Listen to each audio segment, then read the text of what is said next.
Saúde os meus amados irmãos, com a graça e a paz de nosso Senhor e Salvador Jesus Cristo. Aos meus amigos, com a graça e a paz de nosso Senhor e Salvador Jesus Cristo.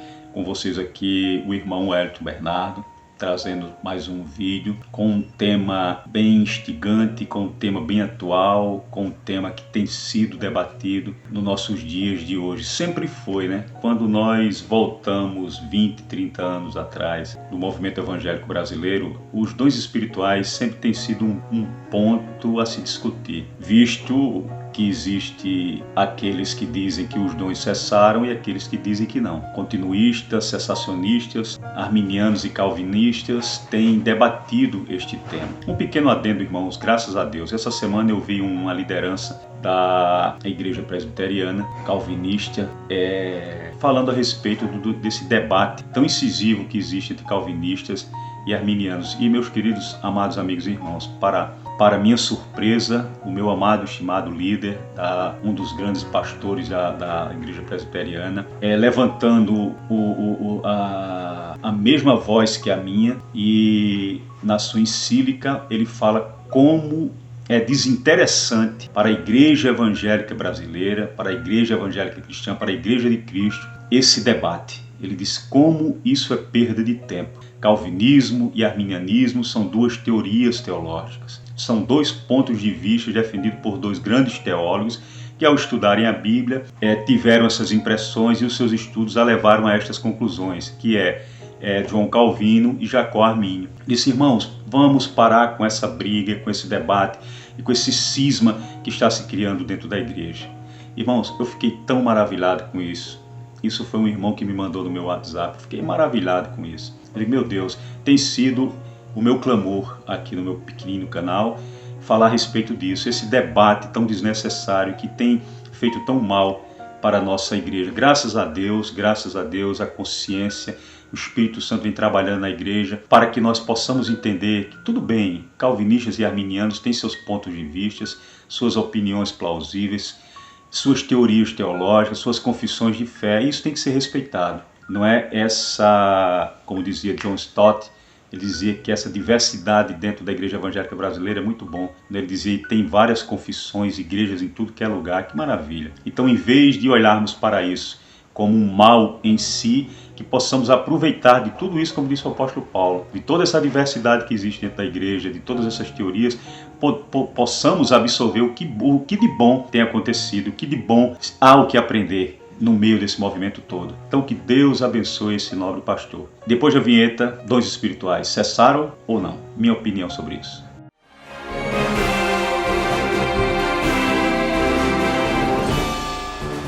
Meus queridos e amados irmãos, graças a Deus que ouvindo que alguns líderes têm se levantado contra essa briga, e o que me deixa extremamente surpreso e ao mesmo tempo feliz é que trata-se de irmãos calvinistas que têm levantado essa bandeira de vamos acabar com esse cisma. Nós somos Igreja de Cristo, nós não somos calvinistas, nem somos arminianistas, somos Igreja de Cristo. Glória a Deus por isso. Mas ainda existe um debate, os irmãos me perdoem esse barulho aqui do lado que dizem que está reformando a casa dele.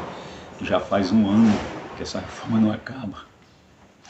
Mas vamos lá. O que acontece? Ainda existe no meio evangélico brasileiro um debate muito pertinente, que é entre cessacionistas e continuistas. Ou seja, o vídeo de hoje vai tratar sobre os dons espirituais. Eles cessaram de fato? Se não cessaram, quais as provas de que eles não cessaram? O que a Bíblia fala a respeito disso? Quais as evidências bíblicas a respeito dos dons espirituais?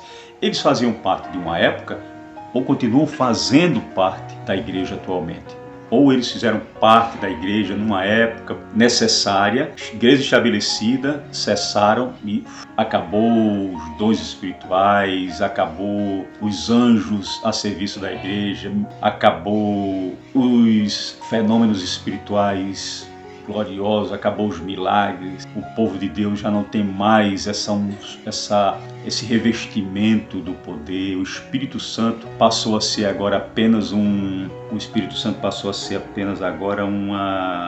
luminária daquele móvelzinho que fica do lado da cama. Passou a ser um utensílio daquele móvel que se chama cabeceira de cama, aqueles móveis de cabeceira de cama, que antigamente tinha aquele nome pejorativo, não é? O Espírito Santo passou a ser um abajur que só tem uma única serventia, só iluminar. Espírito Santo, ilumina minha mente para entender tua palavra. Pronto, o Espírito Santo, ele não intervém mais em nada na igreja. Milagres, fenômenos extraordinários, como dizem muitos ainda no nosso meio, principalmente no meio reformado, eles defendem esse posicionamento. Eu já vi abertamente alguns grandes líderes falar que isso, intervenção de anjo, fenômenos espetaculares, milagres extraordinários, a igreja sendo invadida pelo Espírito Santo, e isso causa aquelas operações maravilhosas que a gente via em Atos dos Apóstolos. Isso não existe mais, isso acabou, não há necessidade de mais isso. Nós temos as Escrituras Sagradas. Aí até ele cita, né, aquela passagem do capítulo 13 de 1 Coríntios, eu não sei se é o versículo 7 e 8, depois a gente vai conferir isso. Vou deixar aqui, que o apóstolo Paulo fala que, havendo amor, não há necessidade de profecia, línguas estranhas e nem ciência. Digo, se nós estamos na época do amor, que eu acho que isso é uma incongruência terrível, um anacronismo, né? Que amor nós vivemos hoje? A igreja está em frangalhos, numa decadência que não tem fim. A igreja está caminhando em direção ao abismo. Eu tenho até alguns vídeos aqui que falam a respeito disso. Que amor é esse? E tudo bem, as profecias cessaram, as línguas estranhas cessaram, mas lá no texto fala que a ciência também cessou. Ali não está falando de algo que vai se acabar. É uma interpretação totalmente equivocada que alguns fazem a respeito daquela passagem. Mas para frente um pouco a gente vai tratar disso. Mas, irmãos, eu quero dar a minha opinião a respeito disso. E eu tenho as minhas bases para refutar essa ideia de que os dons espirituais cessaram. E nesse meu vídeo de agora, nós vamos tratar a respeito desse assunto. Como eu bem iniciei falando a respeito disso, que existe essa controvérsia no meio evangélico, né? Esse debate entre se os dons cessaram ou não, qual é a necessidade desses dons espirituais e para que a igreja precisa de dons espirituais. O Espírito Santo, novamente eu vou repetir, virou um abajur e um móvelzinho assim no canto, né, que só serve só para iluminar. Ilumina o Espírito Santo, liga ele. Isso é que o Espírito Santo é. Eu até vou tratar nesse vídeo mais para frente a respeito disso. Como o nosso Espírito Santo, o Deus Todo-Poderoso, é tratado de uma maneira tão subjetiva. Mas aí a gente começa com a seguinte pergunta, depois dessa breve introdução. O que a Bíblia diz a respeito desse assunto? Eu começo citando, segundo a Epístola de Pedro, capítulo 1, versículo 20, que é para a gente ter ciência, ter consciência e sermos sensatos e termos bom senso em nossos argumentos. Segundo Pedro 1,20 diz assim, segunda carta de Pedro. Essa carta de Pedro aqui faz parte daquelas cartas chamadas cartas universais, tá certo, irmão? Só para lembrar, que é Tiago, 1º, 2º Pedro, Judas, 1º, 2º e 3º João, né? São essas 7 cartas que são chamadas as Epístolas Universais. Não foram direcionadas a uma igreja específica em determinado lugar, para a igreja católica, apostólica, todo mundo. Amém? Diz assim, segunda Epístola Universal de Pedro, capítulo 1, versículo 20. Sabendo primeiramente isto, que nenhuma profecia da Escritura é de particular interpretação. Vou deixar aqui 1 Pedro, segunda carta de Pedro, capítulo 1, versículo 20. Sabendo primeiramente isto, que nenhuma profecia da Escritura é de particular interpretação. O que isso tem? Uma vez eu conversando com alguns queridos, ele disse, mas ele está falando aí a respeito da profecia. Mas a Bíblia não é uma profecia? Toda a Bíblia é uma profecia. Não é mais para frente, 21, o apóstolo Pedro vai dizer que toda a Escritura é inspirada. Ela não é exclusiva, né? A Bíblia não pertence a um grupo exclusivo, ela pertence a todo aquele que crê. Calvino estudou a Bíblia e fez a sua interpretação. Armínio estudou a Bíblia e fez a sua interpretação. Cada um de nós tem essa liberdade do Espírito para interpretá-la de acordo com a nossa impressão. Uma coisa que temos que aprender é que a Bíblia, você pode sim fazer uma hermenêutica dela. Você não precisa necessariamente conhecer as suas línguas originais. As traduções que nós temos são traduções confiáveis, são traduções que são quase na sua totalidade, quase que 100% original. Eu posso dizer 100% original o texto grego, e o que o texto grego quer dizer está aqui na nossa Bíblia. Nós utilizamos o texto majoritário do Velho Testamento, o texto recept. Nós temos aí vários especialistas, vários PhDs na língua grega que estão lançando livros. O professor Wilbur Pickering lançou aí o Novo Testamento da família 35. Né? Você encontra aí Novos Testamentos interlineares do grego e do português com texto majoritário lá dentro. Entendeu? Então nós temos estrutura, graças a Deus nós temos literatura para suprir essa necessidade. Mas o fato é que alguns irmãos não têm condições de ter acesso a esse material. Isso não significa que ele não possa pegar a sua Bíblia e fazer uma interpretação. Claro que a orientação básica é ler o contexto. Se você tiver condições de ter acesso ao texto original, não tenha dúvida que vai ser maravilhoso, mas você pode sim interpretar o texto, fazer o seu devocional, interpretar e aplicá-lo em sua vida. Tá certo? Claro que eu aconselho, se você vai pregar ou ensinar, aí você precisa de alguma maneira ter acesso a essas informações, ter acesso aos textos originais da Bíblia. Se você vai fazer uma pregação, você tem que ter um pouco de conhecimento de exegese, de hermenêutica, como eu falo assim em termos técnicos, práticos, você precisa ter esse conhecimento para poder fazer uma exposição fidedigna. Mas se você não tiver acesso a esse material, significa que você não possa pregar, nem aplicá-lo, nem devocioná-lo à sua vida, não. Você pode sim, pode ficar tranquilo. O mesmo Espírito Santo que ilumina esses homens de Deus a escreverem teologia, praticarem, estudarem e escreverem teologia, nos ensinarem, vai inspirar você, vai te ensinar da mesma maneira a você fazer isso. Pode ficar tranquilo. O mais importante é você ler o texto, ler o contexto, estudá-lo, examiná-lo com presciência, com compromisso, com responsabilidade, com a iluminação do Espírito Santo. A Bíblia não pertence a um grupo exclusivo. Ela pertence a todo aquele que crê. Né? Que as nossas divergências teológicas sejam suprimidas, né? Que venhamos a compreender que não somos inimigos, mas irmãos, possamos agregar amor, compreensão e tolerância em nossos corações. Esse é o meu desejo para todo aquele. Eu sei que muitos, Deus tenha misericórdia. Eu sei que alguns vão olhar o meu vídeo, as minhas ideias, os meus pensamentos, a minha filosofia. Talvez isso aí é um bobão, não é? Mas, irmão, veja o vídeo, ouça com atenção, com cuidado. São muitos anos de pesquisa bíblica. Eu não tenho paciência para conjecturar muito. Isso me falha porque nós temos todas as informações plausíveis e precisas a respeito da fé que nós temos. Mas eu tenho muito cuidado mesmo para não estar aqui fazendo como se tem sido feito de maneira assim tão grande dentro do YouTube, que a Bíblia passou a ser algo difícil. Interpretação, difícil exegese, você tem que conhecer o texto grego.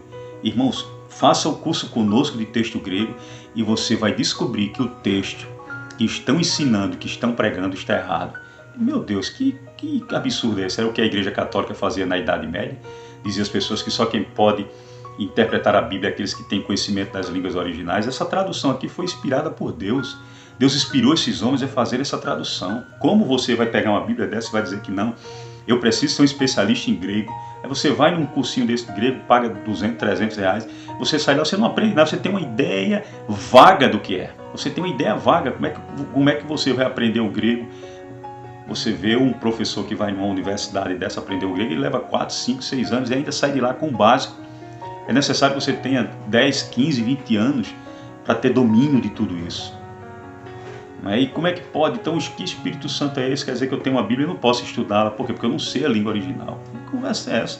Se você tiver condições de estudar as línguas originais, como eu faço, que eu estudo há muitos anos, faça. Você só tem a ganhar, não tenha dúvidas. Mas eu posso te dizer com certeza, meu irmão, que está escrito nos textos originais, está na Bíblia. Eu tenho uma Bíblia corrigida fiel, que eu tenho aqui o Novo Testamento interlinear, tenho o grego da família 35, estou esperando chegar, e eu comparo o texto, a tradução, com o texto original. É perfeita. Pode ficar tranquilo, você tem nas suas mãos o texto, como ele foi escrito há 2000 anos atrás, sem problema algum. Pode ficar tranquilo. As traduções elas vão melhorando e acrescentando para trazer um pouco de clareza do texto, dada a complexidade que é as traduções.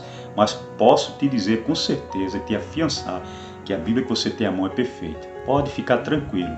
Dando continuidade ao vídeo, eu vou abrir um parêntese para dar uma palavra sobre a Trindade.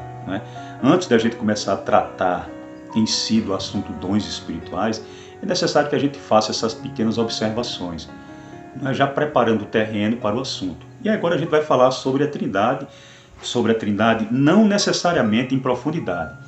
A gente vai falar sobre o Espírito Santo, doador de todos esses dons. Afinal de contas, tudo gira em torno dele. Jesus Cristo disse: vou para o Pai e vou deixar-vos o Espírito Santo, Consolador. E ele vai cuidar de tudo. Agora vocês estão sob o comando dele. Atos dos Apóstolos que diga, né? Que é o Espírito Santo quem confirma, quem proíbe, quem diz não vá, não quero que faça isso, faça aquilo, prepara fulano, ciclano e ciclano para a obra. Opa, você não, Paulo vem para cá. Ele que lidera a igreja agora, o comando é dele. Assim disse Jesus, ele vai fazer do mesmo jeito que eu fiz. Eu não fiz quando o Pai me enviou e eu faço a vontade do Pai e o Espírito Santo também. Glória a Deus. Eu não vou aqui me aprofundar no Pai, no Filho e no Espírito Santo, né? Dessa pluralidade composta do Deus Todo-Poderoso. O Espírito Santo também é Deus, e como Deus, todo o poder pertence a Ele. Isso não tem nem o que se questionar. Por que a gente precisa falar do Espírito Santo antes da gente tratar dos dons espirituais em si? É necessário que a gente leve em consideração o papel do Espírito Santo, dentro da igreja. O papel do Espírito Santo na igreja. O Espírito Santo não é apenas um abajur que vai estar ali só para iluminar a nossa mente quando a gente pegar a Bíblia para ler. De maneira nenhuma, é muito mais do que isso. O Espírito Santo é Deus. O Espírito Santo ainda intervém na igreja. O Espírito Santo ainda abençoa a igreja. O Espírito Santo ainda se manifesta daquela maneira extraordinária como foi no Novo Testamento. Se manifesta, irmãos, com toda a certeza do coração, desses meus 30 anos de experiência que eu tenho com o Evangelho de Cristo, ele continua a interferir. Igrejas espalhadas pelo mundo, em países perseguidos. Não sei se os irmãos têm ciência daquela chamada Janela 1040, aqueles países muçulmanos onde os cristãos são assassinados de maneira brutal. Não é quem segue essas organizações, como a organização Portas Abertas do irmão André, que trabalha com a igreja perseguida. Ele tem sido testemunha de coisas extraordinárias acontecendo na África, nem se fala. Milagres extraordinários, movimentação do Espírito Santo, que a gente nunca viu. Quando a gente lê o livro de Atos, a gente imagina que toda aquela manifestação do Espírito Santo, todo aquele poder, ele está em todos os lugares onde a igreja está. Mas de fato não é assim. Lucas historiou todos os lugares onde houve aquelas manifestações extraordinárias. Não significa que estava em todos os lugares, né? E existia lugares onde a igreja estava que não tinha esses fenômenos. E existia outros lugares que tinham fenômenos extraordinários, ao ponto de que as roupas de Paulo, se fossem jogadas em cima de qualquer pessoa, eram curadas. A Bíblia diz que as pessoas pegavam os aventais, a roupa dele, e jogavam em cima das pessoas doentes, as pessoas eram curadas.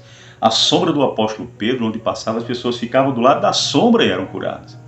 E existe isso agora? Meu querido, quem sou eu para determinar como o Espírito Santo tem que trabalhar? E aonde nas Escrituras Sagradas está escrito que os dons espirituais tinham que acabar em determinado momento? Quando a gente lê o texto sagrado, a gente não encontra isto.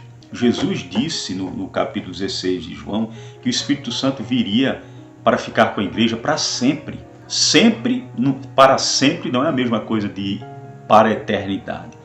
Para sempre que a igreja estiver aqui, o momento para sempre que a igreja estiver presente neste mundo, o Espírito Santo vai estar com ela.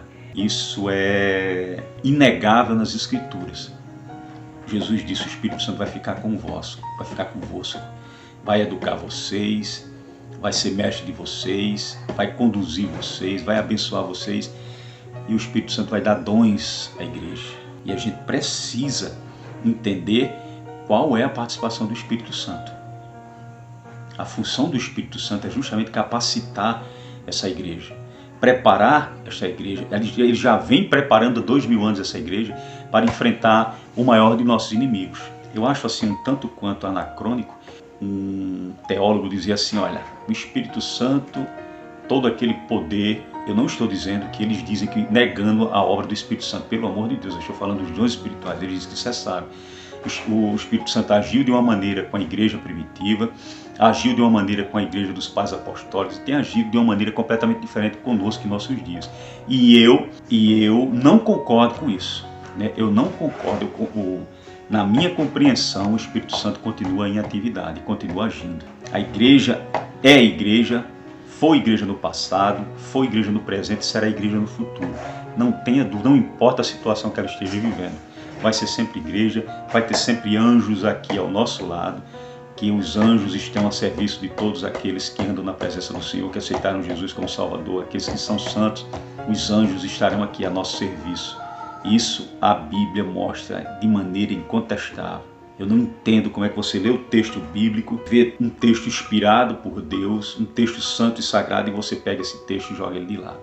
Não, isso aqui não é necessário. Quem é você para dizer o que é necessário e o que não é necessário da parte de Deus com relação a nós? Quem é você para dizer como o Espírito Santo deve trabalhar? Jesus disse a Nicodemos, Nicodemos, o Espírito vai para onde ele quer, Nicodemos. O Espírito não tem controle sobre ele. Aparecem algumas pessoas, pseudos intelectuais, é o que eu posso dizer, pseudos teólogos, para dizer, não, isso aqui não existe, aquilo ali não sei o quê. Não é? Aí às vezes tem até a bobagem de dizer, possessão demoníaca para mim é aquela que ocorreu com Judas. Não, é? Que não precisou espumar a boca, não precisou se revoltar no chão, não precisou, como fazem essas igrejas aí? Eu disse, puxa vida, é uma liderança, né, da igreja, e equivocadamente falou essa bobagem. Né? Isso aí não tem como você controlar isso. O diabo, ele usa as pessoas da maneira que ele quiser. Se as pessoas se abrem para ele, ele vai usá-las. Sejam de maneira pueril, consciente, como foi de Judas, né? O diabo entrou em Judas e Judas conscientemente e tal. Não precisava disso, daquilo. Isso aí é uma bobagem. É relativo, e esse pastor que estava pregando devia ter mensurado as suas palavras, não fazer uma comparação tão idiota. Mas, voltando ao assunto. Então precisamos entender, o Espírito Santo é o Deus Todo-Poderoso. O Espírito Santo é aquele que detém todo o poder. E não tem como a gente questionar isto. Da mesma maneira que Jesus disse a Pedro, né, lá em capítulo 16 de Mateus, capítulo 16, versículo 17 ao 20, que ele tinha dado poder à igreja, que as chaves do inferno não prevalecerão contra a igreja. A igreja detinha este poder. O poder é do Espírito Santo. Para que esse poder? Nós devemos lembrar do que está escrito no livro de Efésios, capítulo 6, versículo 12, que a nossa luta não é contra a carne nem o sangue, mas contra as forças espirituais da maldade que habitam as regiões celestes, principados, potestades. A nossa luta é contra as forças espirituais. Você vê muitos teólogos que dizem que os dons do Espírito Santo cessaram, mas que o diabo e seus anjos e seus demônios continuam em atividade. Meu Deus, quer dizer que todo o sobrenatural do Espírito Santo foi para o ralo do passado e as forças espirituais da maldade continuam em atividade aí sobrenaturais. Isso é perigoso, esse tipo